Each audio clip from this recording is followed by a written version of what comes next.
Ahoy there, my friends. Heyo.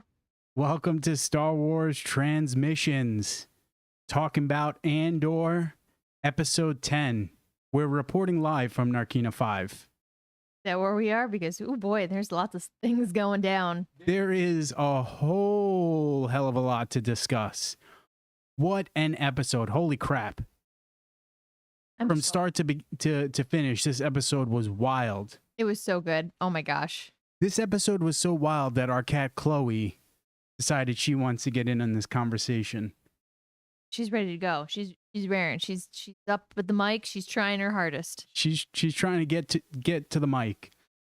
Before we get into discussing episode 10 of Andor and all the juiciness of this episode, you know the drill. Get those booty cheeks out of here, you jabronis, if you have not watched episode 10, because we are going to be dropping spoilers left and right.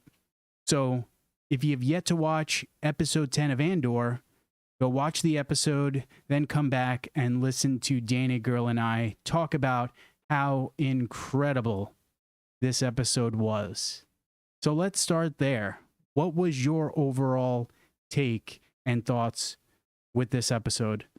This episode totally, there's hope, there's sadness. It is, I feel like this Andor has redefined what a Star Wars series can be, and the world is all the better for it. I agree completely. Like, this show week after week just blows me away by how freaking great it's been. And episode 10 was more of the same. Absolute insanity. It was a very powerful episode. It had moments where I was like kind of emotional, man, am I going to start tearing up here? And then moments where I was just like, oh my God, this is super intense. It was just a fantastic episode from start to finish. Absolutely incredible. 1,000%. Everybody, spectacular writing, acting, the whole kit and caboodle. And I feel like especially the last couple weeks, like this prison arc, I feel like each episode has just totally gotten better. Even just looking at Twitter, oh my God, everybody just seems to just keep building on itself. Andor is really, like I said, showing what Star Wars can be, and it's so exciting. So I have not had a chance to check out Twitter or social media or other people's takes on this episode, but I feel like if you've been watching Andor, I feel like most people are going to come out of episode 10 and be like, man, that was fantastic. But what were the general consensus of what you were seeing people saying about this episode? Spectacular. Just spectacular. That's no shock. That's no shock at all. So Oh, go ahead. No, go ahead. You go I ahead. was just going to say lots of people on board.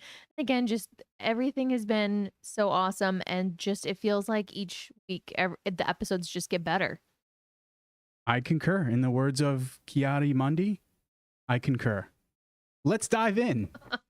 Let's jump into the action. I contemplated taking a screenshot of our boy Wilhuff. Oh. Dunzo. But I decided out of respect for the dead, Good call. Let's not get a shot of our boy Wilhuff getting carted out. But essentially, episode 10 is picking up in the prison facility on Narkina 5, where we left off in the previous episode. Wilhuff has just had a massive stroke and has died. Cassian and Kino Loy are now aware that they are not leaving this prison facility because of an administrative error where a prisoner on level 4 was supposed to be released. That prisoner was brought back into the prison and repopulated into level 2. Everyone people started to realize what was going on. To cover up the mistake, the guards decided to completely kill everyone on level 2 to hide that administrative error. And now word has trickled from level 2 to level 5. Kino and Cassian are aware of it, and now Cassian is telling Kino, bro, we got to get out of here. We will never see outside world if we do not escape. Kino is, at this point, he's coming to the conclusion that, yeah, I'm probably going to have to help this man escape, but he's not 100% there just yet. No, and to Cassian's credit, he does a great job convincing him, or at least making Kino realize that this is our only opportunity. We know that there's going to be a new body coming in to replace Wilhuff tomorrow. We need to get the guards, the Empire, whoever is this larger entity than us. We need to keep them on their heels. We're never going to have a better opportunity than we have right now. And I love it. It again shows that resourcefulness, that adaptability, the intelligence of Cassian, because we've seen him with other prisoners plotting this escape for at least one episode, if not the episode before that as well. So I think episode 9 and 8, we've seen him plotting his escape with Melshi, and I think, is it Brinko was another character's name? So they've been making plans to escape this prison, and they realize, hey, our window is opening, because now that Wilhuff has died, a new prisoner is going to be brought into the prison, because production needs to continue for whatever they're creating. This is our best chance. We have a plan in place. Let's enact it. Again, Kino's not there just yet, but he's starting to see the writing on the wall that, hey, my only hope of getting out of here is by working with Cassian. And dude, shout out to Andy Serkis in this episode. I mean, his inclusion in this show, completely unexpected and so absolutely welcomed. He has been spectacular. Everyone in this series has been spectacular. Every single person in this series has been spectacular. But man, I hope Andy Serkis is considered for awards, because his performance as Kino is incredible. Oh, he's so good. And I feel like he just emotes so much with just his facial expressions. Look at that. Look at the look on his face there. Just that pain, that concern, the realization of, oh my God, like, this is my reality. I'm either going to continue to toe the line here and just live out the remainder of my days as a slave for the Empire, or I have to risk my life to help these people around me escape this prison. Which, with the reveal of new information at the end from Kino, or to the end of this prison break, like, he has another piece that's kind of going through his mind too, that Yes. It's a great point. he's not necessarily getting out for his own benefit, because I don't know if you would, I'll wait the information that he shares with us. It's really just the benefit of all of those around him and his ultimate sacrifice. So yeah, you could see that he's struggling right now with this realization, but then the next day he has come to the conclusion. So I'm assuming we don't see this, but I'm assuming overnight the people in this cell area all formulated their plan of attack and what they were going to do. That was my guess, because how they kind of cut the scene, like they had Kino and Cassian coming back into their bunk area, kind of talking, and Cassian kind of starts to spill the beans as to what just happened with Wilhuff, and then I think it was a cut to one of them sleeping. I can't remember who it was. Was it Kino, or was it Melshi? Maybe I don't remember. I think it was Kino. Like his back sleeping, and Kino kind of makes mention as to what happened and told them that, yeah, Cassian's telling the truth. And then the next day you wake up and they're basically like, all right, days gone by, we're moving forward with our plan. What's the line that Cassian says to Kino here? Would you like me to pull that up? Because yes, I did please, write it down. Please do, because what a great line by Cassian, which will come back to play later on in the episode. Keep talking.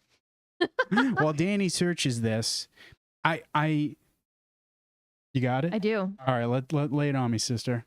I would rather die trying to take them down than giving them what they want. I mean, what a great line. And it's even more impactful and powerful knowing that Kino uses that line in inspiring the other prisoners in this prison facility. That, again, just showing how Cassian is a leader and how he can inspire others. He's Cassian's the spark, because yes, he's a leader, but it seems like he empowers others to then step up and lead. And I saw this on Twitter because I did look a couple minutes earlier today, and I'm sorry I can't remember the name. Cassian also in Rogue One says to Jyn, like, rebellions are built on hope, which we know towards the end is the line that she uses in like the war room when they're getting ready to go back. On Yavin 4. Thank you, on Yavin 4, and really get things kicked off. It's great. And I love that this entire season has just shown us how resourceful Cassian is and really help paint that picture of who Captain Andor is in Rogue One, seeing the makings of a being that's going to wind up being an integral part of the rebellion and is going to eventually become a captain and have a huge role in the destruction of the Empire, or at least the destruction of the Death Star. And which just makes me think about freaking Luthen's comments, which we'll talk about later on as well. But just, so good. I went down and I wrote down all of Luthen's monologue. I tried to do all of this one, but then I realized I was running out of time very quickly. Got a bunch of it. We got a bunch of it. And I just want to point out, like, aren't the best leaders the ones who empower those around them and encourage them to lead? Like, absolutely, right? Oh, I just love. Obviously, we know where Cassian's story ends, but seeing how he got there it just really makes Rogue One and this whole show feel so much more powerful. I completely agree. So again, the night goes by, a strategy has been formulated. The prisoners now know, hey, we have this window. We're going to take this window of opportunity to hopefully break out of this prison. And I love that seeing them, the prisoners working, you could see the tension and the anxiety in all of these prisoners. And again, just hats off to the actors here. I thought the acting in this scene was really, really good. Just really did a great job of emoting that tension and that anxiety think about what that must be like to be a prisoner, knowing that, hey, we are about to put ourselves in a very dangerous situation, because again, they are under the assumption, which we will talk about momentarily, that this entire prison is electrified, and that not only do the guards have that at their disposal, they have weapons as well at their disposal. So they're facing some seriously dangerous odds. Mm-hmm. And you could see that in how they're interacting and how they're preparing themselves for what's to come. I also love how the anxiety kind of like, in each of the prisoners, you'd kind of see how it was manifesting in different people. Like, who was it? Was it Taga, I think, who was like shaking, like you would see him having the shakes, and just I don't know. I thought it was great. I'm bad with glances. I'm bad with some of the prisoners' names, but yeah, there was that one black dude, and I'm totally drawing a blank on his name, but he was kind of freaking out. And was it Kino that maybe said to him, or was it Cassian? Hey, you've already said that you think you're dead. Like you feel like you've already you're already dead. So that's what I was referring to. I think okay, so same guy that we're talking about. Taga. Taga, yeah, you might be right. I'm bad with some of those guys' names. Bad with their names, but man, you don't forget a face. Never forget a face. If I met you 20 years ago, I would still remember your face. I'm great with faces. Names, not so much. Names, can be hit or miss. That guy from that thing, I know him. And you could see here, and again, going back to leaders, Kino here, putting on that ploy of, hey, we got to continue to work. We got to make it seem like nothing's afoot here, and preparing to lead this eventual attack. we listened to the Ringiverse podcast this past week, breaking down episode 9, which I would highly recommend because Andy Serkis did an interview with the ladies of that podcast. And one of the things that I found so interesting was his conversation about what he did to prepare for this role, and essentially conversations that he and Tony Gilroy had in preparing for this role. And essentially Andy Serkis and Tony Gilroy, their conversation was, hey, Kino would be like a shop steward or like a supervisor in whatever job he had prior to being in this prison. And you could totally see that in his mannerisms and how he acts throughout these episodes that he's been in. Mm-hmm. Absolutely. Just Andy Serkis, what a fantastic actor. And as this is going on, we see Cassian continue to saw away at this pipe, and we finally learn what the purpose of him doing that was, because essentially they learn that, hey, the new guy is coming. Cassian, go do what you need to do because our window of opportunity is opening now. And so we learn that Cassian is sawing away at this pipe. This is a water pipe, so that it is going to flood the floor of level 5-2D. 5-2D. Level 5-2D. That's what he's been sawing at. And as this prisoner is coming down, these two individuals, right? Yeah. Redhead and Ham. Is that their names? I know Ham is the one guy. What a name. I don't know the redhead's name. I cannot remember. They fake a fight between themselves to distract the guards. And as that is happening, we see the water flooding this area. And we talked about this. We're still not 100% sure. I think you and I disagree to some extent on how the prison facility was wired. So my thought is that the guards of this facility, or when this facility was constructed, only certain areas of the floor were actually electrified. So like the bridge appeared to have been electrified. We saw that big like square or rectangle in the middle of the work floor was electrified. The area by their cell we know was electrified because one dude murked himself that way. But the assumption was that the entirety of this prison facility was electrified and that they could turn on the power at any point in time and fry them. But my thought was, based on what we saw, that was not actually the case. It was a lie that was perpetuated to frighten these prisoners into complying with the directives of the prison. And that constant threat kept them in line, that fear of getting shocked, because we see the scene of the new prisoner. He comes down. The guards power up to electrify people. And one of the prisoners has his feet in the water. He gets electrified, but we see our boy, Kino, who's standing on the floor. Yep. That's He's what it not appears electrified. like. Right.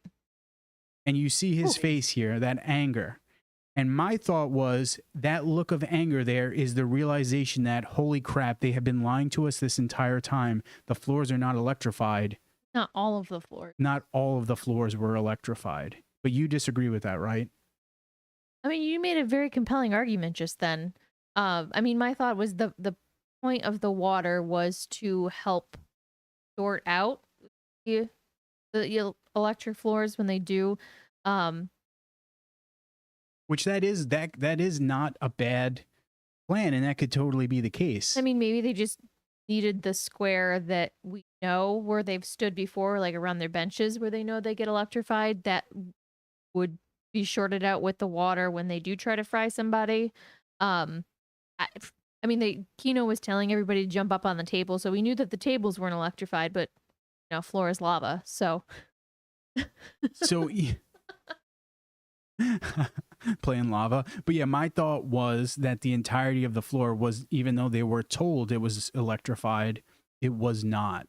And that's why we see that anger in Kino's face, and then it's attack time, and they start going crazy and chucking metal objects at the guards. I also loved when right before they came down, when they came down with the new prisoner, how they told everybody to be on program, and you could see the guys like grabbing weapons, hiding weapons, grabbing the freaking like that, drill yes, tubes from the ceiling to like pull on, like conduit.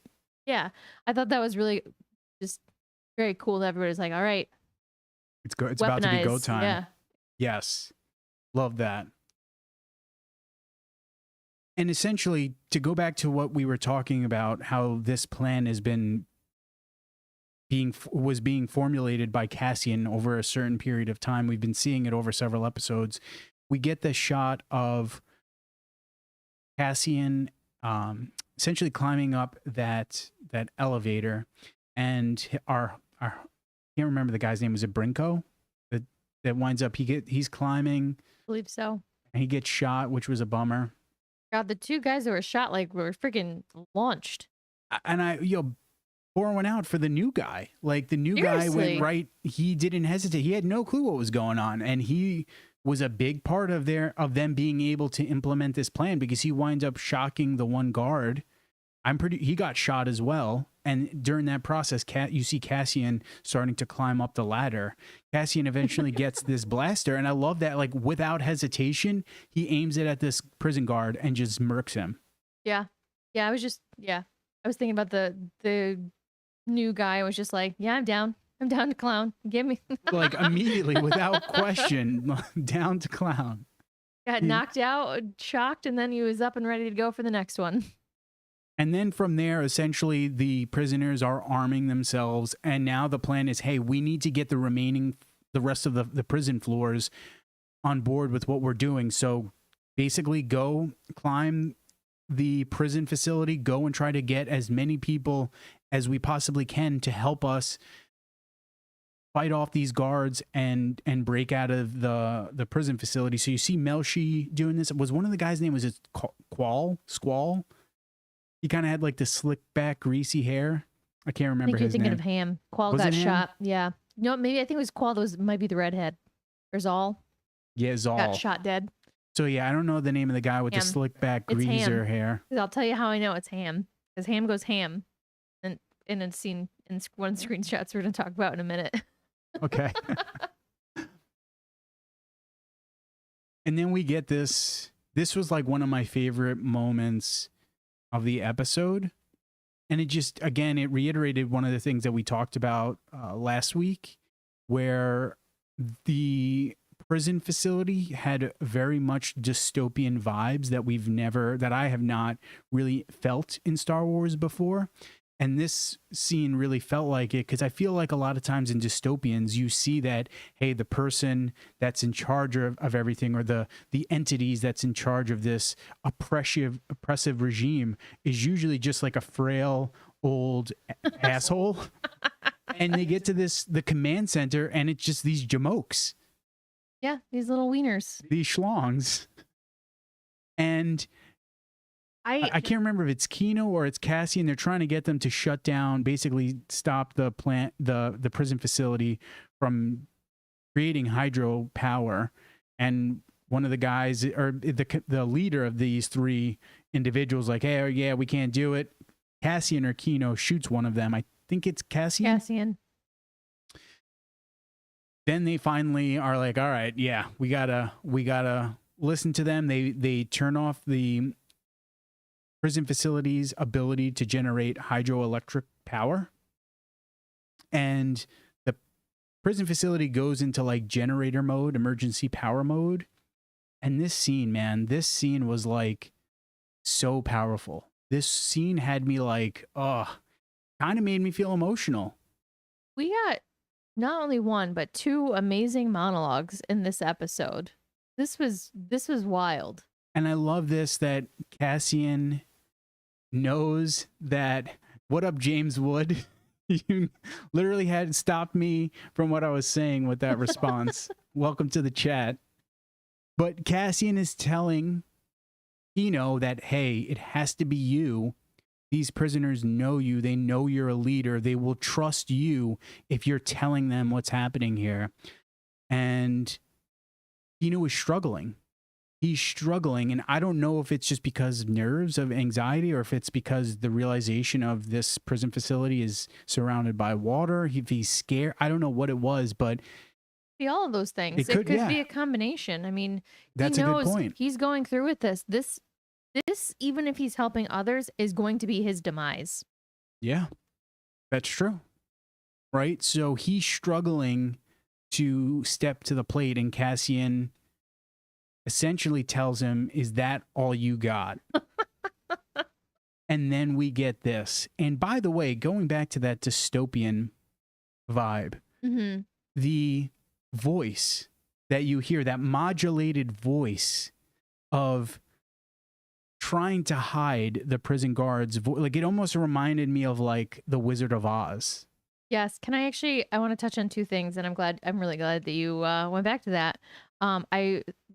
I wanted to mention the voice. I loved the voice and making it modular and just so detached from humanity. Yeah. That I thought was awesome. Which again is like very much what you would see in a dystopian style movie. Absolutely, because I know we had talked about it, and they say like in the captions, the closed captioning, like announcer or announcement. So it's kind of like, is it a recorded voice? Like it was just, I loved You don't how know. right. I loved how they pulled the camera back and then had the main guy turn. And it was like, oh, this has actually been a person this whole time. When you had this like discombobulated like voice. Yeah. I also really loved, and I know it looked very Star Wars, like all of the I don't know, not pictures, but like the screens, Yeah, like and the computers, displays. the monitors, yeah. But it also had like a game like look to me, like seeing the outline of the prison and how all of the prisoners they were all represented by dots. It just felt very again like yeah. game like to me, where again you're just taking that humanity out of the element of dealing with people. It's just a game. You're just getting these dots from one side of the prison to the other while hitting our numbers and getting our production. Just felt very That's a great thought. An excellent point. So not only is the subjugation and the imprisonment of these prisoners made to dehumanize them, but the subjugation of the prisoners is also done in a way that makes them not actual living beings. Right. Then the guards don't have to feel as bad as what they're doing and what they're putting them through. Like, I feel like when they mentioned in the command center, like, oh, you guys, you fried 100 people. Like, there was no real, we didn't really see any emotion or any kind of like feedback from those. They're not guards, but the guys who are running the facility. I mean, there's 3 schmucks running this prison facility of 5,000 people. I'm so pissed at myself that I didn't get a screenshot of those asshole prison guards like all cowering and hiding, because they know like if we step out here, we're going to get absolutely just murked. Yep. And I love the one guy was like sitting under the door with his little like cattle prod. Like, okay, bro, your cattle prod is not going to do that much if they decide to open up that door. You're done, son. And now going back to Kino using Cassian's words to motivate those prisoners, right? Can you refresh my memory? What was the quote? Right? He uses that quote, and from there he basically is telling them there's only one way out. And I love too that he's like, this is going to be tough. We have to help each other. If you see someone fall, pick them up. Like, I love that. It's not just let's get out of here. It's help each other. Be kind to one another. Treat each other like actual living beings, which again, talking about that dehumanization of this entire facility and the imprisonment of this population, it's just so goddamn powerful. Like, again, that and Andy Serkis's deliverance of this monologue and his acting and how he's emoting was extremely powerful and kind of made me feel slightly overwhelmed. I was like, oh boy, keep it together. Keep it together. They did a great job with this music too. I'm so glad you brought that up. That like thrum of the music. the music with like the montage of them starting to all the prisoners starting to get out with Andy Serkis's monologue, like this was just all kinds of perfection right Oh here. my God. I'm so happy you brought up the music because I specifically wanted to bring that up and I forgot to write it in my notes. The thrumming of the music. And you know, I'm such a big music dude. Mm-hmm. So the music is definitely something that is a big part of the television and music watching experience for me. The music in this episode was spectacular. And I love you had like the thrumming at a certain point, and then you also ended up having there was that overlay of hope. Like there's a little bit of that hope, interwoven into the music that kind of starts kind of slow, and as they're like getting farther and farther, they end up, Sorry, I it think ends up coming to a crescendo. Butters wants to join our conversation. Our dog Butters is getting a little excited. But yeah, just an absolute wonderful display of music in this episode that really helped make these moments in this episode be even that much more impactful. That quote again, just so you have it. I would rather die trying than take them down, or I would rather die trying to take them down than giving them what they want. Rather die on my feet than live on my knees, right? Kind of like the same sort of thought. Good stuff right there. Man. Great quote. Absolutely excellent quote. And going back to that like hopeful music, the crescendo of the music here, we start to see them escaping from Narkina 5 and these prisoners jumping from the facility into the water, which I love this shot. Just like, what an excellent shot. And again, the music just compounds the emotional experience of what's happening. But then at the same time, our boy. Heartbreaking.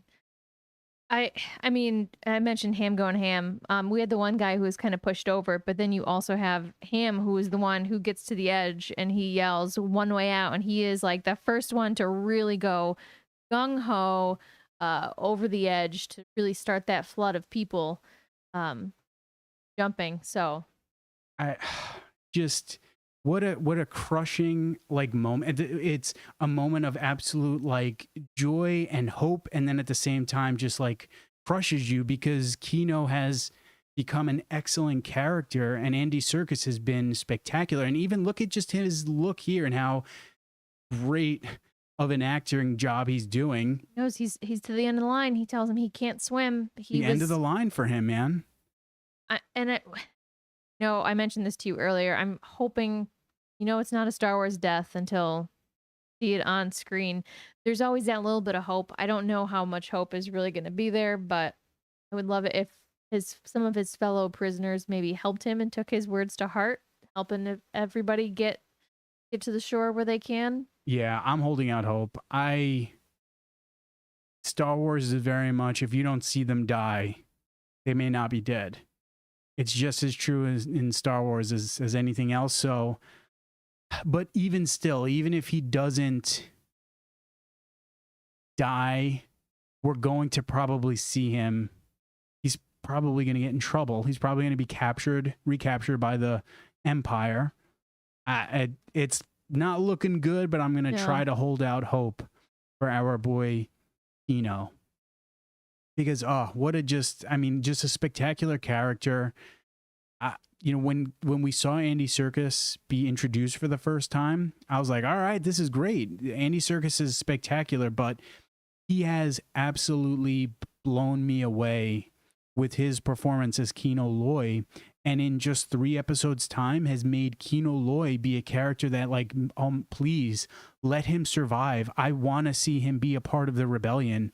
It would be so spectacular to see Andy Serkis continue carrying the torch of this character, but I'm bummed that that might not be the case. Even if we could get him for part of next season, and then, okay, fine, kill him off at some point, but that would be great to have him for at least a little bit more time. Yeah, absolutely. Yeah, isn't that all about the ultimate sacrifice? He knows that he's probably not going to make it, but doing it for his guys. Which again just shows you that leadership quality of Kino. And as the episode comes to an end, I had to capture 2 screenshots because I just loved this moment. We see Melshi and our boy Cassian get to shore, and I love too that you see Cassian's feet like dig into the sand, that like they've only been able to touch that like hard tile, metal, whatever it is in that facility, and now they get to put their feet on sand. And I know for some people sand is not the most enjoyable thing, but like I love putting my feet into sand. I mean, you were trying to reference Anakin, right? A little bit. Okay. Of course. I just think, I mean, I don't know. There's smarter people than me that are thinking about this, but like the parallel, this beach is going to be his freedom, and then he goes in Rogue One and dies on a beach. Oh, wow. Yeah, that's a great point. Where's those thought pieces? Come on, people. The rebirth of Cassian Andor. Was his demise. And then this shot here, which I thought was just so dope, but also frightening. Like, this world, I'm assuming, is unoccupied. How the hell are they getting off of this planet? I mean, maybe that'll be an issue for next episode. Obviously, I mean, right? We know he's gonna get off at some point. But yeah, that's a great question. Like, what are they going to do to survive? How are they getting off this planet? You think maybe somebody in the rebellion will hear about what happened? Could be. Try to send somebody? I don't know. Point. I don't know. Well, here's the only thing. No one knows that Cassian is there. Not even Luthen and those folks know that Cassian has been incarcerated. And again, think about, we've heard this multiple times. No one's listening. No one knows what's going on in Narkina 5. People might not even be aware that there's a prison facility on Narkina 5. The Empire is going to do everything to keep this as quiet as possible. Absolutely. So essentially, Cassian, Melshi, the other prisoners that have escaped the fight's not over just yet. The struggle is real right now. They're going to have to figure out a way to survive and have to figure out a way off this planet somehow. I know, and I said this to you earlier, like, these 2 Olympic swimmers over here, like... I know, right? Dude, that was... Where's everybody else? I want to know. Like, yes, I know they were the first couple people that, like, got off the platforms, but my goodness. You have to assume I would assume people died. Oh, I mean, mean... Like, that's a long way to swim. And, dude, swimming is a very tiring and hard activity. Especially if you think that a lot of these... I mean, they... Not to say that everybody did something, but I'm sure that there were people in this prison that actually did at least a little something criminal to be there. I know that wasn't necessarily Cassian's case, but like, think of, I mean, who's going to be learning to swim? Maybe you're on a desert planet and have never seen water in your life. Like, absolutely. How many people, like, guys drowned too? Right? That maybe he was maybe he's from a planet where there is no water. He's from a desert planet, right? That's a great. So yeah, we have to assume that. I would think a sizable portion of those people did not make it to shore. Damn. Wow, we just brought that one down. Yeah. Sorry. So any final thoughts on Cassian, the prison break scene? It was so anxiety inducing, but still like lived up, surpassed expectations. I was going to say, blew my expectations out of the water. Like, I knew this episode was going to be all about a prison break. And it completely exceeded my expectations for this episode. Just freaking spectacular. Moving right along, as this is going on, we come back to our boy Luthen Rail, which I was happy to see he's returning to the fold of this story. And our homegirl Clada tells him, hey, someone has notified us that they want to speak, that essentially they left some sort of like markings around Luthen's like gallery saying, I want to speak to you. And so we don't know yet who that individual is that wants to speak to Luthen, but we will find out. And boy, holy crap. Yeah. This is pretty exciting. But I love how Clada was like, "You need to be careful. Let's not really get into this because it's probably a trap." And Luthen's like, "Yeah, I don't care. We're if it is a trap, we're done anyway. So what does it matter?" Absolutely. And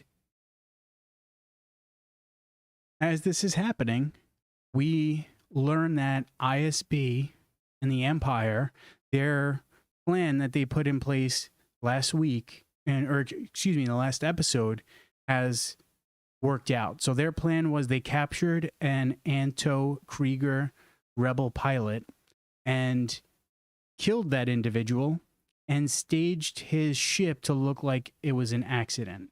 And they learned that the Kafrene, I don't want to say police, but people running Kafrene basically found, I'm drawing a blank right now, found the ship and are towing it back into Kafrene. So basically like, hey, we could start to set up our trap so that we can catch Anto Krieger and his crew trying to move forward with their raid on Spellhouse. And so I think Dedra tells them like, hey, let's let that ship be towed into Kafrene. Don't do anything. Don't do it. We're not going to do anything. But then our boy Lonnie, I think his last name is pronounced Jung, Jung. Jung, sure. We're good. He is saying, hey, wouldn't it be fishy if ISB or the Empire doesn't inspect this death? Let's go and do what we normally would do so that we don't scare Anto Krieger to think that anything is afoot. And Major Partagaz thinks that, hey, that's a good idea. Dedra Meero is not happy about that. Yeah, she storms off. Stormed out. And oh mama, the moment I saw him in street clothes, like he's their guy. He's the mole. Loved it. And I loved it. Did you realize where they were, where this conversation was taking place? It was on a level, but I don't recall the level. Please tell me. I don't know if we see the number of the level, but we're on Coruscant and we're in the lower levels of Coruscant. Clearly we were going someplace as sketchy as we could. Yes, because on Coruscant, essentially only the rich and the privileged are going to live on the actual surface of the planet. It's too expensive for folks to live on the surface of the planet. So the further you get away from the surface of the planet, because the planet goes deep into the core, or there's levels built into the core of the planet. And the further down you go, the shadier and seedier it is. Which, oh my God, could you imagine living on one of the lower levels of Coruscant and like not seeing any daylight for like years? Or just long, extensive periods of time? Well, I'm trying to remember, one of the Martez sisters in the Clone Wars, didn't they talk about not seeing the sky or the sun? I can't remember. But yeah. I don't recall either. But you would get folks that would never travel up to the surface. Wild. Literal mole people. Yeah. Mole folks. I love too that as you see him going to this turbo lift, the different aliens that you see roaming the streets of Coruscant. That was one of my favorite things about Rogue One, the Ring of Kafrene, when you see all the different beings and species that are doing whatever on the Ring of Kafrene, and we get that in this short glimpse of Lonnie traveling on the surface level of Coruscant to this turbo lift so he could descend into the bowels of Coruscant. You see the different alien species. I know, and it's kind of a bummer that we haven't seen more alien species. I'm assuming the Empire's got to have different prisons for different species. I'm assuming like Narkina 5 has got to be just an all-male human prison. But that would have been cool if it was more integrated. But, Empire's shady, so maybe they were doing segregated prisons. Or a canon explanation, my thought is, because the Empire is totally xenophobic. Which is why you don't see aliens in the Imperial military or in the Empire, essentially at all. It's just humans. So the Empire is xenophobic. So that's part of why I think that you're only seeing humans in that facility. From a production standpoint of this show, I think it boils down to money. Because 100%. One of the great qualities of this show, and not to dookie on the other Star Wars shows that have used what is it called? I can't remember that, like, stage that has basically a 360 the volume, thank you, of LED screens that they're able to utilize. They utilized in House of the Dragon as well. Yes, for CG effects. The production of Andor went away from that, and it's more expensive. So that's why I think, from a Canon perspective, I think it's partly xenophobia. From a production standpoint, I think it boils down to money. Yeah, I mean, I agree. It would have been, I'm just thinking of like how much harder it would have been to do like makeup and everything, and in that harsh Narkina 5 prison lighting versus like shady, let's get some robes and hoods on people. Yeah, yeah, absolutely.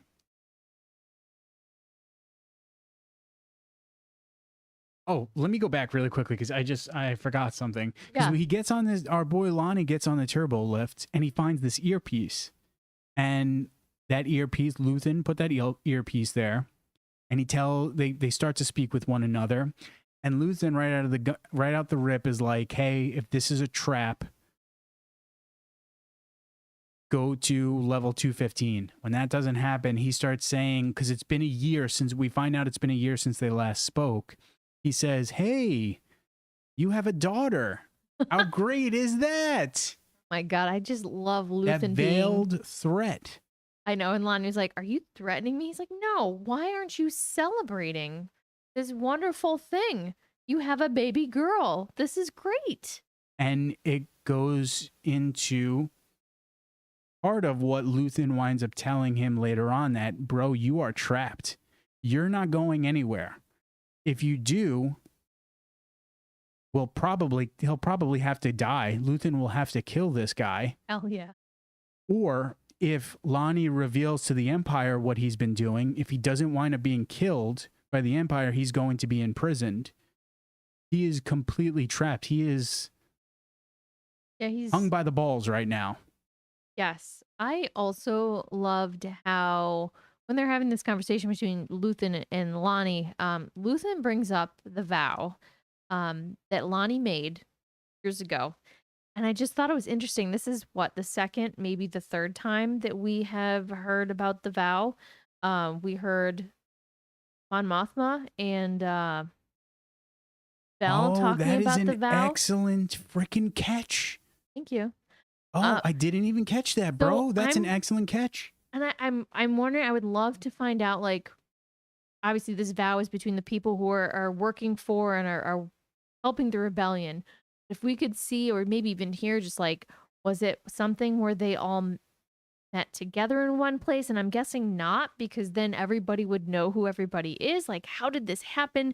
How did this come about? I don't know. I thought that was a nice little knowledge drop to kind of connect some pieces here. Danny girl, great freaking catch. Thank you. So, all right, and we learn in this scene that Luthen, it sounded like our boy Lonnie, this plan was put in place 6 years ago, because Lonnie tells Luthen, "Hey, I have been working my way up the ISB chain for 6 years," but they do mention that it's been about a year. So I don't know. Has this been in place for 6 years now? I mean, my thought is they probably took the vow at least 6 years ago. Luthen also mentions that this has been his fight for 15 years. This has been his thing. Would you like me to read any part? It's mentioned in Yes, please do. Please do. You are going to be our local specialist on Luthen's monologue. It's not in his monologue. He did mention that it was 15 years ago. But so I'm thinking, like, they must have had a meeting before those 6 years, because Lonnie's obviously got to make his way up.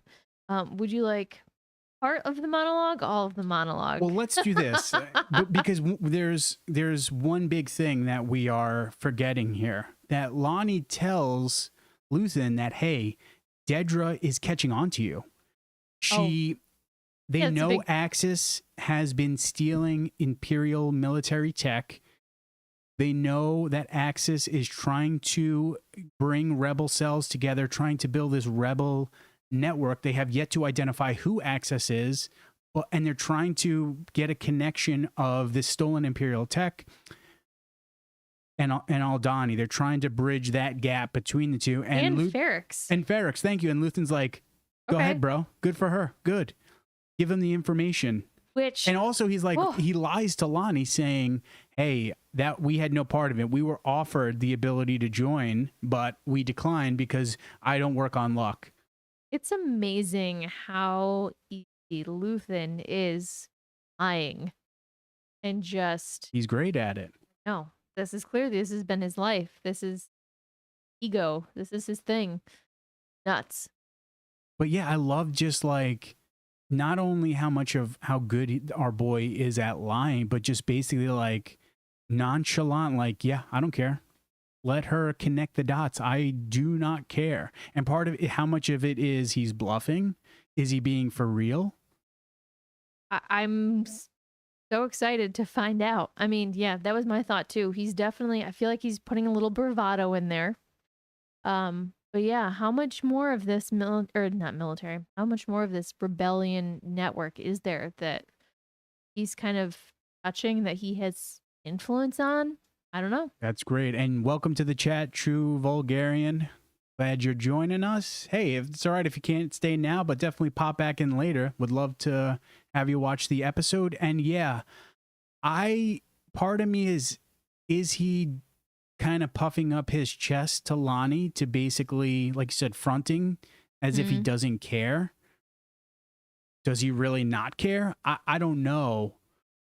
It's very interesting. I just think it goes to show you how great, also talking about acting, how great of an actor Stellan Skarsgård is, but also how perfect Luthen is in the role that he is in, because this is such a high stake position that he's in.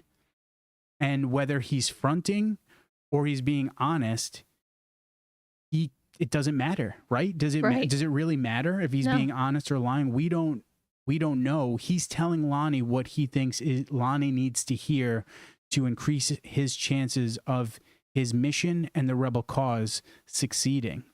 And my thought is kind of like, if Luthen's been in this fight and has been touching this for so long, he's got to have tentacles everywhere. If they, let's say, absolutely, if they get to him or cut off Lonnie, there's got to be others who can pick up the pieces or continue. Clearly, like I think can list a couple other people, but yeah, I think he's just banking on it just growing and having other people that he knows will be able to step in and for the rebellion. That's an excellent point. What up, Star Wars Documented?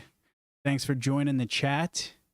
I'm going to sing this series praises probably till the end of days. And just how incredible the acting is. Stellan Skarsgård here is just such a phenomenal actor. And I love when Lonnie is basically, he's trying to get out. He's at his point because now he has this, he's at his breaking point, I should say, because he has this daughter now and he wants out. He knows what's at stake and the danger he's putting himself in and his family. And so he's saying to Luthen, hey, I'm giving you this information about Dedra Meero. I'm giving you this information about Anto Krieger because his raid is going to be, it's a trap. The Empire is aware of it. They're going to be killed and crushed. And Luthen's like, good. 50 men means nothing to me. You working as a mole where I can feed information to and acquire information from is easily worth the lives of 50 men. I mean, I know Lonnie, we've kind of seen in the background, he hasn't really done a ton since until this episode, but I mean, he's same level as Dedra. He's clearly been working his way up for the 6 years, as they mentioned. Like he's got a lot of knowledge. He is, I don't think, we talk about the Empire's hubris. Like they have no idea. They have no clue. I don't even think they would even think that there's a mole that high in ISB. I think that's an excellent point. I do not think that anyone suspects Lonnie of being a mole. I truly don't think so. And one other thing, Luthen mentions too that it sounded like he's been feeding Lonnie information so that Lonnie would be able to ascend within the ISB. I mean, it's got to be a two-way street. Why wouldn't he? If he wants somebody that, if Lonnie is that valuable to the rebellion, why wouldn't he give him information? Totally sell out a couple guys, sell out some people that are going to help the greater good, which is also showing how terrible and how the rebellion is willing to not necessarily give up on people, but sacrifice people to get to where they need to be. And they're not as bad as the Empire, but man, they will do some evil. Need to. This is what makes this series, Rogue One, so freaking incredible, right? Because think about what we were talking about last week and we talked about it here, that idea that, hey, in Star Wars content, even though we know the Empire is this oppressive regime and totalitarian regime, it has never really been depicted in a dystopian kind of sense until this series. And I say that because you kind of have a rosy lens of the rebellion. Rogue One did a great job of pulling away those rosy lenses, saying, hey, because you think about it in real life, any sort of revolutionary sort of movement probably had some seedy characters. Oh, yeah. A part of that movement, right? And there was probably a lot of seedy things that happened. And that is 100% what we're seeing here, because you see Luthen say, like, bro, I've got to defeat my enemy. I have to act the same way. I have to act callous in my decision making and in how I operate, because that's the only way I'm going to be able to defeat the Empire. Absolutely. I'm condemned to use the tools of my enemy to defeat them. Oh, so good. His whole monologue was incredible. Absolutely spectacular. So Star Wars Documented asks, is anyone else surprised about how well Andor was received? I mean, it's very, very different from any other Star Wars project. And most of the time when we get one of those, lots of people hate it. So it seemed like initially there was not a lot of fanfare for this episode, but it seems, or this series, excuse me, but it seems that people, the fandom, are starting to come around to it. I don't know. I don't know what the numbers are, like how many people are watching. I still don't think it's, I mean, I think Obi-Wan is definitely going to be, was way more watched or is way more watched. Yeah, and that's to be expected, which I love Obi-Wan, but let's be real here. This series is blowing Obi-Wan out of the water in terms of exposition, storytelling, the writing, the dialogue. Like, it really without is a question blowing Obi-Wan out of the water. I mean, I think for people have had qualms about Andor, like he's not a Force user, he's just a random guy, like we already know how it ends. You can come up with a million different reasons as to why, like, it's not the Jedi with lightsabers. I understand that, but man, I feel like this show is just showing us what we can expect or what we can get from Star Wars. So why can't more Star Wars like this? This is so awesome. I've said this so many times in our live streams, and it's so true. Take this story, take it out of the Star Wars galaxy, put it in modern America, put it in 1980s Russia, wherever you want the backdrop of the story to take place, and it would be phenomenal. Yeah. That's how great this series is, right? Obi-Wan can't really thrive in a different sort of lens, we'll say, of storytelling, right? Because it's very much Jedi, about a Jedi and a Sith, right? So it's got to be within Star Wars. But Andor is such powerful storytelling that you could take it out of the Star Wars galaxy and it would still be incredible writing. But I will say, I have, the last month or so has been, I haven't spent a lot of time on YouTube or reading stuff about the series. So I don't know what the overall vibe is. What I will say is, the one night you and I were talking about this, I did wind up just quickly Googling Andor viewership or viewership number, something like that. And some of the stuff that I was reading was saying that it is apparently drawing very well on viewership numbers. This was a couple of weeks ago, so hopefully that's continuing to be the case. I mean, we know the series has already been picked up for a second season, and the filming for the second season is going to begin the week before Thanksgiving. Which is this week. Like, Is it really? Is next week? Is the week before Thanksgiving? Next week is the week before Thanksgiving. It's Holy Wednesday. schmoly, bro. Yeah, they could be starting within the next week. Yay, that's so exciting. Yeah, this show is so great. True Vulgarian, I don't know how popular this series is compared to others, but it is my personal favorite with the sole expectation of the last episode of Mandalorian. Bro, I'm kind of like right there with you, man. I like the last episode of Mandalorian, dude, had me in tears.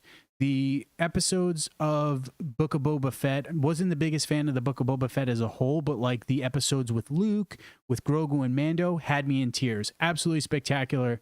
But Andor, to me, has been hands down the best Star Wars series. I love The Mandalorian. I think it's a spectacular show, but there are definitely times in those series where like, maybe the dialogue is not the best, or maybe the acting for some of the actors isn't the best, but hey, this is still super fun, super freaking awesome. Andor has like just excelled in every single aspect of storytelling and television. The acting, the costume designs, the music, the dialogue, the characters, and their development in this season. It's superb in pretty much every freaking way. I feel like though it's almost sometimes unfair to conflate them with one another or to compare them. That's a great point because they're very different. Yeah, I mean, this like you said, this could be on any station or whatnot. Like, this is a spy thriller. This is Prison Break. This is prestige TV. Yes. Whatever you want to call it. And like Mandalorian, yeah, it's the guy and his adopted kid, and they're having a good old time flying through space, and it's able to draw on that nostalgia that Andor would feel so out of place doing. That's an excellent point. And just the beauty of Disney Plus and like the time that I know this can be a hot topic for people, but like, dude, people complaining about Disney acquiring Lucasfilm, like, we get stuff like Andor. Like, how dope is that? Like Mandalorian. And like Mandalorian, yeah. So like, nothing will beat that reveal. If you got the reveal of Grogu in that first episode, if you had no idea what was going to happen. I mean, we didn't, and that was just like jaw on the floor, like, oh my God. Absolutely incredible. I know, you're thinking back to how that felt. We should do a Mando rewatch soon. Yeah, we could. Add that to our list of 1,000 different TV shows that we keep saying that we're going to watch. Oh, mama. So, to go back to what's happening in episode 10 of Andor, right? Lonnie wants out. And Luthen's like, what did you think was going to happen? Because basically Lonnie tells Luthen, like, hey, my in-laws have this like import business. I'm dipping out, bro. I'm dipping. Okay. I'm taking my kid. I'm taking my wife. We're going to go live this other life. And he's like, dude, you're not going anywhere. You are trapped. Because my thought is, if he tries to escape, Luthen would have to kill him. Or again, if he goes to the Empire to tell them what's been going on, he will be killed or imprisoned, right? So he's screwed either way. I honestly wouldn't put it past him if he decides, if Lonnie's like, you know what, I'm going to go. I don't want to have anything part of the rebellion. Luthen's going to give him up to ISB. You know he's going to somehow get that information. So that way it's maybe not necessarily on Luthen's head, but that's an excellent point. Yeah. Condemning Lonnie to never being with his family. So Luthen's got him by the balls and he tells him, like, you are trapped. And Lonnie gets angry and says to him, what have you sacrificed? And boy, when Lonnie said this, I didn't even need to hear Luthen's monologue, but boy, bro, you are straight tripping. So let's delve into what he talks about. Do you want the whole thing? Do you want part of it? Not the whole thing. Okay. I want to at least give you the two lines that really, or there's a few lines that really gave me some chills here. I've given up all chance at inner peace. I've made my mind a sunless space. I share my dreams with ghosts. How freaking sad. Those three lines, I was just like, chills. Right? And think about that. I love how he mentions, like, the work I'm doing, I will never receive any praise for. People won't even know who the hell I am in the annals of this galactic history. I'm doing all this work. I'm laying the groundwork for the toppling of this empire to be destroyed. No one will ever know. I'm going to die being completely unhappy, doing terrible things. I will never share happy moments with people. Bro, are you out of your goddamn mind asking me what I've sacrificed?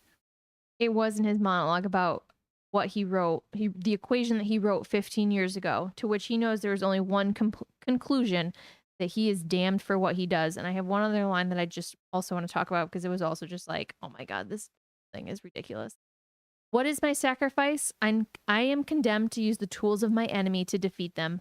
I burn my decency for someone else's future. I burn my life to make a sunrise that I know I'll never see. And the ego that started this fight will never have a mirror or an audience or the light of gratitude. Dude, that's like straight up poetry. Like you're reading, I'm like, that could be a poem written by a revolutionary in our world. And that's so, think about how powerful that dialogue is. It really is. And I the writers on this show are just absolutely incredible. Like writing this down, because I literally stopped it and watched this. Like I think I watched this monologue like 3 times, and one of them was just stopping and typing out my notes because I don't do text to talk or talk to text because I'm apparently an old fogey. But it really is. It's so beautifully written, and I just think it shows his emotion, and like you said, it's just absolute poetry. Beautiful. This moment in this episode, so going back to the first monologue with Kino, I felt very overwhelmed. This moment too, I felt I had to hold back tears at this moment because just how poetic this moment felt, and also just the sadness of this character. He's doing all these terrible things. He's sacrificing so much to save all these people that will never know who he is, will never even care about his life. And I love that. I feel like that was such a beauty in this episode, is seeing these two characters. You have Kino and Luthen, who, again, like you said, they're not going to be the names written in history books. They're not going to be known to everyone, but these two are sacrificing themselves in 2 totally different ways to help for a brighter future to those around them. Greater good. So, true Bulgarian, a sunrise I'll never see reminds me of planting trees whose fruit will be tasted by our grandchildren. Absolutely. I completely agree with that. Star Wars documented, it feels almost Shakespearean the way he talks. It seems like poetry, and it's so detailed and so descriptive and conveys so many emotions. I completely agree.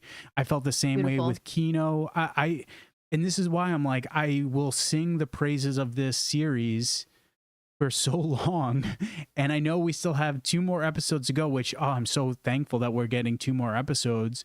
But like, imagine if this season ended here, you'd be like, holy crap, what an insane freaking season. We still got 2 more episodes to go, man. Like, how freaking dope. Which, this is what we got in episode 10. What's episode 11 and 12 gonna bring us? Do you have any idea what like the final 2 episodes are gonna entail? No clue. I'm assuming it's a little bit of an mini arc? I don't know. Bro, if this is what we're getting in episode 10, I am still I'm thinking we're going to get a big cameo. I think we're going to get a big cameo because they've been dropping hints at like Star Wars Rebels. Could we see Vader appear? I think we're going to get a cameo that's going to be like, holy crap. I would honestly kind of love a cameo that's not necessarily like the Vader level cameo, but like Hera? That's literally exactly what I was thinking. I was thinking Hera. Oh my God. Just somebody that is going to like, the people who love Star Wars are going to lose their freaking minds. Yep. Kind of like with Mando when freaking, what's his name, freaking sawed his way out of the down tie with the Darksaber. Oh my God. Where you and I were going nuts watching it with your mom. Your mom's like, what? And us nerds are going crazy. So I agree with you, True Vulgarian. Danny and I were saying this earlier. I really, really, really, really hope Andy Serkis's character Kino Loy escapes. I do not want to see Kino Loy's story end. I want to see him be a continued part of this series because Andy Serkis has been spectacular, and Kino Loy's character, I think, has been a really, really great addition to the series. Leia would be dope. Getting a young Leia. I guess the only reason I'm not thinking that is that she was such a surprise in Obi-Wan. That's true. And also in Rogue One, we got the reveal there. Mm-hmm. And so they're probably, and I think too, like, so this would take place in 5 BBY. Obi-Wan took place in 9 BBY. So it'd be about a 4 years difference. So Leia wouldn't really be that much older. So she'd be maybe like 10-ish, 12 maybe. How old is she supposed to be in Obi-Wan? I don't remember. Is she supposed to be 10? Yeah, because we had this conversation about how smart she was for a 10-year-old, and I thought she was great, and you were like, "That's not how a 10-year-old acts." Okay, so she'd be 14. So it'd be a teenage Leia. I don't know if that would happen. I am like really hoping if we get a cameo, I would freaking lose my mind if it's one of the Ghost crew. If it's Hera, Sabine, maybe Ezra, especially now that we know Ezra has been casted, Sabine's been casted for live action. Hera, I mean, what would they do for Kanan? Would it be Freddie Prinze Jr.? Oh I mean, he really, honestly, he could. He could. That would be amazing. He could absolutely be Kanan. Bro. They look enough alike. All right. I'm so excited right now. Give me a Star Wars Rebel cameo in Andor. I'll start judo chop in the air if that happens. Oh my gosh. I'm just imagining the fainting woman gif. That'll be... Yeah, that'd be me. My wig would fall off, bro. Get sucked into the vents. Yo, Brian, what's going on? Glad to see you joining us. So yeah, Leia would be like a teenager at that point, but yeah, give me a freaking Ghost Crew cameo. Leia and Leda are the same age, huh? No, I'm sorry, Leda's a little bit older. Yeah, I think she's no. Wait a second, they would be about the same. Because yeah. So, any final thoughts on Luthen and our homeboy Lonnie? I want to know how long it took him to write that monologue and put it in his back pocket and have it memorized and just be like, he went off on poor little Lonnie. I also just loved how he was like, yeah, I've made sacrifices. You're going to be a hero for me, Lonnie. And like shuts the elevator doors. Like, the rebellion needs heroes and you're going to be one. I also love too how like he yells and you just hear that reverberation of his voice echoing on the walls. With the catwalk with no railing. So I was supposed to be going through the images as we were talking, but just look at Lonnie's face of, I get, is that a tear? Looks like maybe that's going down his eyes. Like, oh my God, I just want to escape this hell. Yeah, I totally forgot about the screenshots there. Thanks, Dan. I know. Stellan Skarsgård about to do his amazing monologue. Now, one thing I want to point out, we talked about this. Going back to Narkina 5. Whoa, I was going to say this one came out of... Yes, because we go back to Narkina 5. When they were building this prison facility, someone was following OSHA regulations because there's rails for these steps. Look here. They are in this slim catwalk. Clearly, no one gave a shit about OSHA regulations building this floor. I made the comment about... I was cracking up when I saw the rails in the staircase because Star Wars is notorious for having no rails anywhere. I mean, let's be real though. Is a rail really going to keep you from being thrown over? Probably not. But I mean, they're on the lower levels of Coruscant. OSHA doesn't care here. OSHA has no jurisdiction. OSHA has no jurisdiction in the Empire's galaxy. So now you brought up, it's a good segue. Segue that happened 3 minutes ago. It's a health and human safety nightmare. Absolutely, Brian. The Empire does not care about OSHA regulations. Someone effed up. Yep, they sure did. So now, back up on the surface of Coruscant, we see our friend Davos Skulden. Is he a friend? Our new friend. Okay.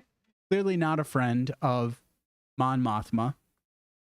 putting up airs because she doesn't want him to know the real reason for their meeting. Essentially, to go back to last episode, we learned that Tay Kolma informs Mon Mothma that, hey, you took out $400,000 from your personal account to funnel it into your foundation. So that I don't know if he doesn't fully yet know what that money's been used for. I think he told Mon Mothma he doesn't want to know. But he knows that something suspicious is happening, right? Because why else would somebody be coming to him? Yes, right? So he tells her, bro, your books are about to get audited, essentially. And when it's found out that you funneled $400,000 from your personal money to this foundation and didn't do anything else, that's going to raise red flags and you're going to be in trouble. We have to take out a loan. We have to take out a loan from a very specific type of individual. The only person we could do that with is Davos Sculdun. So this episode gives credence to what I mentioned last week, that I totally think this bro is a crook of some kind. Maybe not a full-blown gangster, but he's doing something nefarious on Chandrila, but does some things by the books so that his nefarious activities, he basically, I'm assuming, is how he's laundering money for his nefarious activities with whatever clean enterprises he's doing. But he has this massive business And that go ahead. Sorry. Mon Mothma could get this loan from, and it won't be an issue. Yeah, and it just kind of seems like he's one of those people who know the system well enough where it's an open secret that he is a gangster. Everybody knows that he's doing nefarious things, but maybe he just can't be pinned down. Absolutely. And I also think, too, it makes, again, just the writing of the shows, how awesome it is, right? Think about it. If this dude is like a gangster, or he most likely grew up in poverty, right? I would think, because you hear him talking about like, oh, the joys of wealth is I don't have to care what people think about decor or what people, how I think is he talking about how he dresses or something like that. He's talking about the perks of being super wealthy is I could essentially do whatever I want and kind of like flaunting my wealth. And I think that speaks to the fact that he probably was not someone that grew up wealthy. And now that he is, he really wants to live exuberantly, live a life of luxury, because he knows what it's like to not live a life of luxury. I don't know exactly what his situation is, because he did make mention of Mon Mothma's family wealth. Yeah, and he's talking too about the decor of this apartment or whatever that they live in, which we find out it's state owned, is Chandrilan owned, and that he's been to Coruscant previously, but it was many years ago when he was a young lad. And he didn't, what was it? He didn't think he thought he'd be back more, or he didn't think he'd be back more. I can't remember exactly what he said. He'd be back, but it didn't bring him back until now. So he's made his money. He's back on Coruscant, and he just seems very, very shady. Yeah, he's shady. He knows how to manipulate, yes, and exploit. Absolutely. So essentially, Mon is running down like, hey, I need money from you. And he pretty much is saying like, I know you don't need it for a foundation. Yeah, just be direct. I know you don't need it for a foundation, but I'll help you. Mon wants to get this money from him and then pay him back. And he's like, nah, brah, I don't want your money. I want something else. Our lives, because of our wealth, we have to conform to certain society standards or norms, Chandrilan standards, which we learn our poor homegirl Mon Mothma was maybe not privy to, but what's the word I'm trying to say here? But I don't know. Basically had to suffer through because her crappy husband, Perrin, they were betrothed to one another as teenagers. And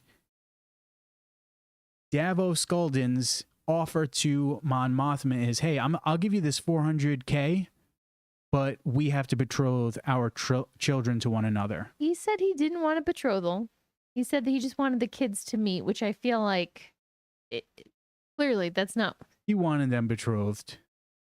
I know he said like, hey, this isn't a formal betrothal, but basically it's like, hey, let's start laying the framework so that a betrothal could happen, because he says our positions, we have to basically conform to societal standards, societal norms in Chandrila.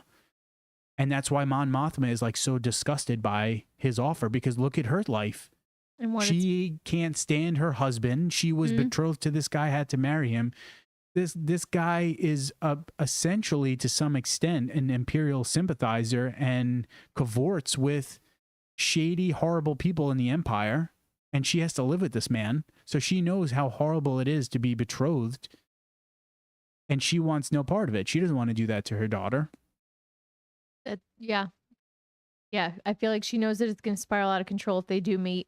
Whether it's Davos pushing it, or his son pushing it, something will happen, and it's not being betrothing Leda. I also think too, like even if maybe Mon Mothma was okay with the idea of betrothing Leda to someone, like going back to what I mentioned about Davos Skulden, and this could be judging a book by its cover, right? You would think that, hey, if this guy's kind of a skis bag, his offspring would be as well.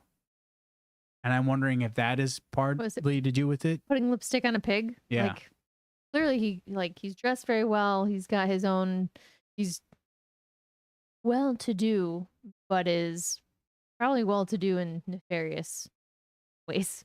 I'm assuming this isn't the last we'll see of Davos Skeldon. I want to know more about like what this dude is, what his background is, how he makes money, because he's doing something shady, right? And I want to know what that is. I want to know more about this guy. No, because the Mon Mothma's reaction when Tay suggested that they reach out to him was just utter disgust. He did not want to deal with him at all. Yes, that's correct. So, true Vulgarian, he could conspire with Mon Mothma's husband. Oh, that I could totally see them going behind Mon's back and betrothing Leda to his son with Perrin's approval. Well, that's a really good point, especially because he did mention that he's met Perrin multiple times before. Oh my God, did he? Yeah. I didn't even catch that. Yeah. Oh, what? Someone judo chop Perrin. Okay, so let's go with Davos is going to bring his son to meet Leda with Perrin's approval, but not Mon Mothma's. And then she's also going to lose out on getting that money and getting in trouble. Interesting. Huh. Just a thought. Well, either way, Mon is not down for this betrothal. Perrin sucks. Perrin sucks. Yes, I think we can all agree Perrin sucks. Davos Skeldon, very intrigued by this character. I want to know more about this dude. I want his jacket too. I love that color. You know I do. I will say this dude dresses fly as shit. Honestly, I love the costumes on all three of them. Dude, the costume design in this entire series has been spectacular. But yes, I agree. Yes, they all look dapper as hell. Feelings. Yeah, and right, that's the point. We're supposed to know that these people are living a very wealthy lifestyle, which again, going back to what we talked about with the various levels of Coruscant, only the elite, only the wealthy can afford to live on the surface of Coruscant. And it would make sense that they're living in the surface of Coruscant and they're going to be living this opulent, rich lifestyle. Just as another, just a curious question. I wonder if how they have the kind of, I don't know, the Jedi type tunic with the robes and the cummerbund type things, because they don't have a better word for it. Is this like a Coruscant-y trend? Is this a Chandrilan fashion trend? I don't know. I just thought it was interesting that they were all, obviously they had different outfits on, but they were all very similar in their layering with the style of shirt and the robes and just... You know what you made me think of when you said cummerbund, right? What? Come on, you know. Our boy Raymond Holt. For our Brooklyn Nine-Nine fans out there. But yeah, that's a good point. Is this Chandrilan style? Or is this fashion? Or is this Coruscant? I don't know. Question. Just thinking aloud. Either love way, their they're outfits. looking fly as hell. And again, that's the whole point. We're supposed to see that opulent nature of these individuals that live on the surface and that are making lots of money as politicians and as business people within the galaxy. Any final thoughts on Davos Sculdun and our homegirl Mon Mothma? Mon Mothma's still in a pickle, and I can't wait to see how she tries to figure out how to cover this $400,000 and how Davos is going to be is going to be Davos. The Onion Knight. yes, how our Onion Knight is going to wind his way back into our story later on, because I don't think this is the last that we've seen of him. No, true Vulgarian. I just want to I want to mention his point because I think this is a great point. Mon Mothma is upper class and dresses conservatively, which that has definitely been the case, where Skeldon is lower class and dresses flamboyantly. I think that's an excellent point. And yeah, I do think the vibe I got from this dude was this is a man that kind of came from nothing and has been able to work his way into the upper crust of Chandrillan society, the wealthy elite of Chandrillan society. And he is not afraid to put that on display for others. Yeah, that's awesome. Great point. All right. One last thing to talk about. Because this was damn fast. This was like super, super quick. There's been a couple moments in the series where things just very quickly happen. I feel like it's just their way of, they're reminding us that these other pieces are always moving. It kind of like almost has a feel of like Game of Thrones, where like there's a lot of stories happening at the same time. I love it. But we learn our homegirl Marva, Cassian Andor's adopted mother, is no longer taking her medication, and her neighbors are concerned with what's going on and her behavior. They wind up bringing a doctor to check on her. Cinta is watching her because remember, Vel told Cinta. Did Vel tell Cinta? No, actually, I was going to say it. I'm like, wait a second, did she? Did she tell her what? To go and watch Marva? I believe that Cinta was planning on doing, because Cinta was the one who was like, there's a hotel or there's a room that's available. I'm going to stay here. How did she get from Aldhani to Ferrix? Did Vel or Clada tell them to watch Marva? Because I think what happens is, if I remember correctly, Clada and Vel have that meeting where basically Clada tells Vel, bro, you basically gotta whack Cassian. We need to sever that connection to Luthen. And I think my guess is Vel tells Cinta to go to Ferrix to watch Marva. Yeah, because Vel and Cinta were at Ferrix together. Were they? Yeah. They had a meeting in the coffee shop because Vel was pissed that Cinta came late and she had the coffee. Thank you. Yes, you're welcome. Right. Yes. Love you. Thank you for refreshing my memory. Yes. Yeah, because then Vel was like, no, we should stay together. And Cinta's like, there's only one room.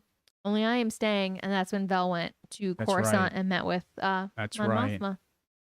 All right. So I was there. I just couldn't put all the pieces exactly together. But I had the pieces. Okay. So Cinta is watching over Marva.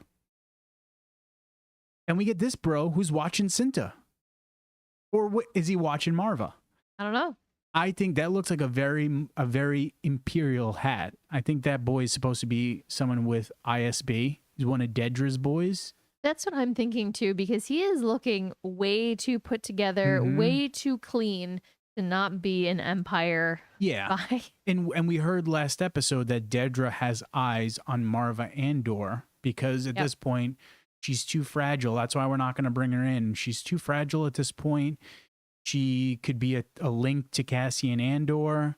Let's keep eyes on her. And that's my thought, is that's someone from ISB. It's one of Dedra Miro's agents, keeping an eye on Marva, trying to get Cassian.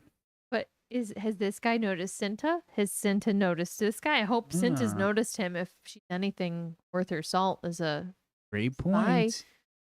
I don't know. They're both watching Marva. Cinta is a badass, so you bring up an excellent point. She could very much be aware of this dude And we could see in episode 11 or 12 her jacking this guy up. That'd be great. I concur. Star Wars Documented asks, what do you guys think about the ISB costumes resembling World War II clothing, especially the coats? Love it. I've mentioned this a few times in our streams that I oftentimes can't help but think about Nazi Germany when I've watched Andor. And I've mentioned this before, that was part of George Lucas's inspiration when creating Star Wars, was the Empire was inspired by Nazi Germany. And so I definitely really appreciate those uniforms and the Empire acting and being depicted in a way that does resemble Nazi Germany, because that's the point, right? Anyone that tries to argue that Star Wars is not political is 100% missing the point of Star Wars. Star Wars has been political since 1970. Whenever 1977, 78, whenever A New Hope came out. So I do think that that's obviously purposeful, and I love it. I love that we can watch this fantastical series set in this made-up galaxy and also draw parallels, thank you, to our world and our lifestyle, because isn't that what good art does, right? It puts a mirror up to humanity, right? And I love that. So I think that it's really great. So I really like that, and there have been multiple moments throughout this series in the season where I'm like, oh, this reminds me of Nazi Germany. So I really like it. What about you? I mean, I feel like you hit the nail on the head there, and I love the costuming. It's been really great this season. Well, not that it's it's ever really. No. General Grievous, hello there. Episode 10 was amazing in my opinion. Yeah. I feel like just week after week it gets better and better and better. It has not a single time disappointed so far this series. So that's everything about Andor. I'm sure there's some things we might have missed, but man, spectacular episode. I can't wait to watch it again. I've only done like one, and I'm going to say a half because I was kind of just flying through it to get screenshots. So I got to give it another proper rewatch, because this episode was very, very powerful and very excellent. So I'm looking forward to doing another rewatch of this episode. Did I actually have watched this episode more than you did this time? I guess. Never happens. Watched it fully through twice. Nice. Yeah, you've watched it more than me at this point.